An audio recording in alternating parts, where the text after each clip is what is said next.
So the play Waterloo is written by Arthur Conan Doyle और short question answers इसके discuss कर रहे हैं. First question is, after reading the play, what impression do you get of the Battle of Waterloo?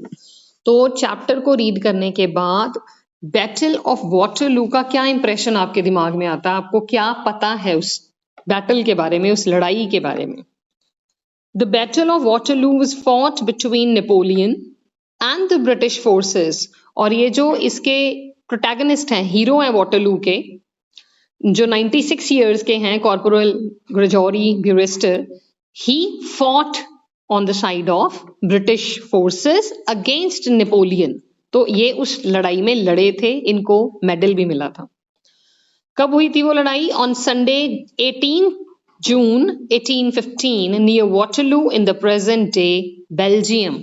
जो आज का Belgium है country, वहां पे वाटरलू के नाम से ये लड़ाई लड़ी गई थी. Waterloo was a decisive battle in more than one sense. तो बहुत important. Waterloo was an important battle from many angles. ये simplify यहाँ किया जा सकता है. Waterloo was an important battle from many angles. This battle has been in the memories of people in such a manner that even a 90-year-old soldier who had participated in this battle still gets enthused with the energy at a mention of this battle.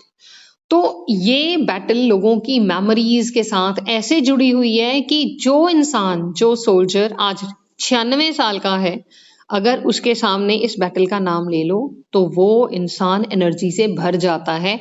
उसका रोम रोम energy से, गुस्से से, bravery से भर जाता है. This play also displays the importance of Battle of Waterloo for the British and the Allied forces. तो एक ब्रिटिश सोल्जर के लिए इस लड़ाई के, इस बैटल के क्या मायने थे, कितनी इंपॉर्टेंट थी ये, यही सब कुछ यहाँ प्ले में दिखाया गया है. This was first question. Second देखिए, describe the character of corporal Gregory Brewster. Would you call him pathetic, comic, or a heroic character, or a mixture of all these? So definitely if he had been a soldier, हम उनको किसी भी context में pathetic character नहीं बोल सकते, हम उनको comic character नहीं बोल सकते, because he had, he was ready to give his life for his country. तो वो heroic ही हो सकते हैं अगर वो आर्मी से हैं या वो soldier हैं. वो ना pathetic हो सकते हैं, ना comic हो सकते हैं, ना ही इन तीनों का mixture हो सकते हैं. In this play, Corporal Gregory Brewster is a heroic character. He is 90 years old. In his younger days, he played a heroic role in the famous Battle of Waterloo. He displayed extraordinary courage and devotion to duty. तो उन्होंने बहुत ही असाधारण courage, हौसला दिखाया और duty के लिए अपनी डिवोशन दिखाई. Now he relives those moments in patches.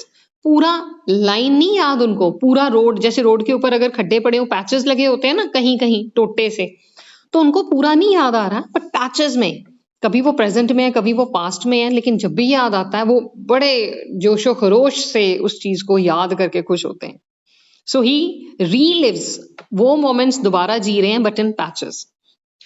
Though he dies of old age and at home, the last part of the play shows him as an upright, intrepid soldier who has somehow got back his youth. तो चाहे वो यहाँ old age से उनकी death हो रही है, 96 साल के हैं, चाहे वो अपने घर पे ही हैं, फिर भी दुनिया छोड़ने से पहले वो बैटल क्राई के साथ खड़े होते हैं, बिल्कुल सीधे, जबकि बेंट है उनकी बॉडी, खड़े नहीं हो पा रहे हैं, बिल्कुल सीधे होते हैं, एक जोश है उनके अंदर, और एकदम से उसी स्पर ऑफ मोमेंट में ही डाइज, वहीं उनकी मौत हो जाती है. वीर गति को जैसे कहते हैं सोल्जर्स के लिए, वो प्राप्त हो जाते हैं. Next question is, what purpose is served by introducing Corporal Gregory Brewster late in the play? तो इनको लेट क्यों दिखाया गया प्ले में, इसका क्या पर्पस है? The playwright wants to create suspense in the audience. तो अगर कोई चीज लेट दिखाते हैं, हम शुरू में नहीं दिखाते, we do it in order to create suspense. Suspense create नहीं करेंगे तो ऑडियंस का वो अट्रैक्शन नहीं बनी रहेगी चीज के लिए. Therefore, the central character is introduced late in the play. इसलिए जो central character है उनको late introduce किया है.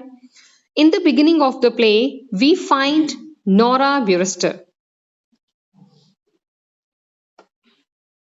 So in the beginning, we find Nora Burester has just arrived at her uncle's house. और कौन है वो बच्ची? वो इनके भाई की पोती है. She has come to look after Uncle Gregory. Then Sergeant McDonnell arrives. Sergeant McDonnell आते हैं. He wants to meet Corporal Gregory Burester, who fought in the Battle of Waterloo. Although Corporal has not yet come to the scene, yet everyone in the play is talking about him. तो एक suspense create हो गया कि कौन है. बच्ची उनकी देखरेख के लिए आई है, एक सोल्जर आके उनको मिलके जा रहे हैं, उसके बाद कर्नल भी आएंगे मिलने के लिए. तो इन सब की बातों के बाद मेन कैरेक्टर को इंट्रोड्यूस करते हैं. This creates a curiosity among the audience and they are eager to see him in person on the stage. तो इससे बड़ी ज्यादा क्यूरियोसिटी क्रिएट होती है और people are very anxious, very eager to look at him कि कौन है वो इंसान. Next question is analyse the role of Nora Brewster in the play. तो उसका रोल डिफाइन करना बहुत इजी है. She is the first character that appears on the stage in the play. She is a country girl who has come to look after her grand uncle, and we can even write a line from our own side. She is a young girl. She is grand niece of Corporal Gregory Brewster. She acts as a link between Corporal Brewster and other characters. तो ये है, अगर sergeant McDonnell आए हैं तो ये लड़की बता रही है कि वो अंदर सो रहे हैं या मैं उनकी देख रेख के लिए आई हूँ. So she is a link between all the characters. She seems to be concerned about the old man. तो बड़ी concerned लग रही है उनके लिए. She is a caring person. She is not at all a superfluous character. तो बिल्कुल भी वो superfluous character तो नहीं है. दिखावे वाली लड़की तो वो बिल्कुल नहीं है. Rather, she provides the necessary continuity to the story. तो ये स्टोरी में एक कंटिन्यूटी दिखा रही है कि कैसे, मतलब family is so proud of him, कैसे उसको बहुत अच्छा लगता है लोग आके मिल रहे हैं and she feels lucky that she is associated with him. तो ये सारी चीजें इस प्ले में करेक्टर्स के थ्रू दिखाई गई हैं and these are the 4 questions, important questions. और इसके अलावा लॉन्ग में से भी कई बार शॉर्ट निकल आते हैं, तो अगर समरी कर ली we'll be able to do something. So long में important है, write a note on the theme of the play Waterloo. The story of the play Waterloo is actually a story of a soldier who participated in the famous Battle of Waterloo between Napoleon and British forces. तो लड़ाई ये 1815 में Sunday वाला दिन था, 18 जून थी तब ये लड़ाई लड़ी गई थी. आज जिसको हम बेल्जियम कहते हैं उस जगह पे नेपोलियन और ब्रिटिश फोर्सेस के बीच में. The play revolves around old Gregory Brewster aged 96 who in his capacity as a corporal in the Scott Guards had displayed extraordinary courage and devotion to duty. The wording is quite similar to the short question answers. He won a medal for his bravery and courage in the Battle of Waterloo. ये character sketch में भी line same जाएंगी. Now he spends the last day of his life recollecting his memories of glory when he broke the enemy lines to reach his friends trapped beyond. तो क्यों इनको ये medal मिला था? क्योंकि एनिमी की लाइंस को तोड़ के एनिमी के एरिया में घुस के अपने ट्रैप्ड फ्रेंड्स को बचा के लाए थे ये. Accordingly, most often his past is more alive and real to him than his present, when his walk is unsteady and his form is bent.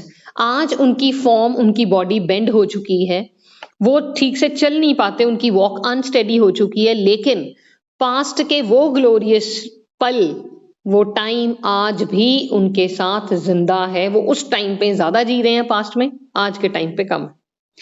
Though he dies of old age and at home, the last part of the play shows him as an upright, intrepid soldier who has somehow got back his youth.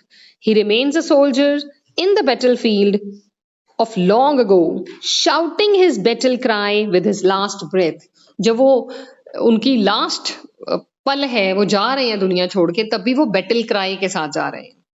Does his play exemplifies the never die spirit of a true soldier? तो यहाँ पे हमें क्या पता चल रहा है कि उनकी जो स्पिरिट है वो नेवर डाई स्पिरिट है, जो ये स्पोर्ट्समैन में होती है। चाहे एक बैट्समैन को, क्रिकेटर को पता हो कि मैं नहीं जीतने वाला, वो स्ट्राइक नहीं छोड़ता, वो ये नहीं कहता कि मेरा बैट ले लो, मैं आगे नहीं खेलूंगा। So he keeps on trying his best to win the match, और ये इनमें सोल्जर्स में भी ये होती है।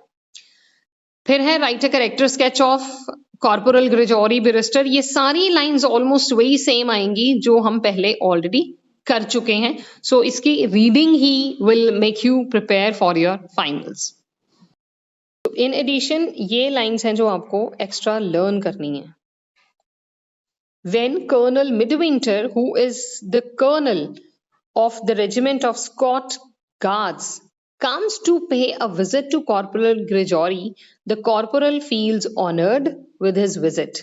He expresses his desire to be given military honors after his death. तो उनसे बात ही कर लेते हैं कि जब भी मैं जाऊं, मैं दुनिया छोड़ूं, तो आप मुझे एक सोल्जर की तरह विदा करेंगे, आप मिलिट्री ऑनर्स के साथ मुझे विदा करेंगे। He remains a soldier in the battlefield of long ago, shouting his battle cry with his last breath.